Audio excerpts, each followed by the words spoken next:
Okay, question 16 is the circle theorems question. We're told we've got a cyclic quadrilateral, so we might want to use that cyclic quadrilateral rule later. And we're also told that this PQ line is a tangent.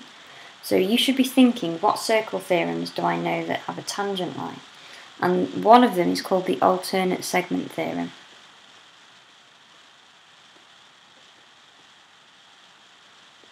It's the hardest one to use, but that's actually the one we need to start this question off. And the alternate segment theorem says that if I've got an angle in one segment, so here's one segment here, that's made by this line here, the angle in the triangle away from that will also be 40. So straight away I can write down that that angle's 40 because of the alternate segment theorem. So that angle is called ABD. So ABD equals 40. And the reason is because of the alternate segment theorem. Don't write AST in your exam. That's just because I've already written it once and it takes me ages to write on here. So what else can we write down now? Well, we've been given these two little markers here, which means this triangle here is isosceles, meaning these two angles down here are equal. So because angles in triangles add up to 180, if I take away that 40, that tells me the two angles at the bottom must be 70 each. So they're both 70. Okay, what else can we fill in? Well, we're aiming for this angle, so we need to find these two angles.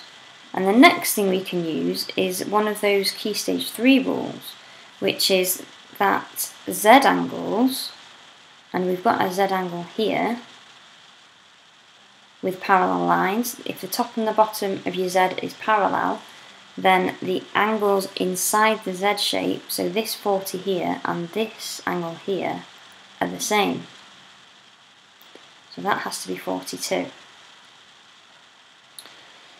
Right, we're looking to find this angle. Now let's go back to the question. Remember it said it was a cyclic quadrilateral, so that means we need to use the cyclic quadrilateral rule, which says that opposite angles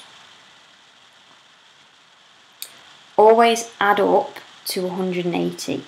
So this angle here at 70 and this angle here at C have to add up to 180. So that makes C 110. And now we know enough to work out this angle down here, because we've got a triangle, we've got 110 degrees here, we've got 40 degrees here, so this angle here must be 30 degrees.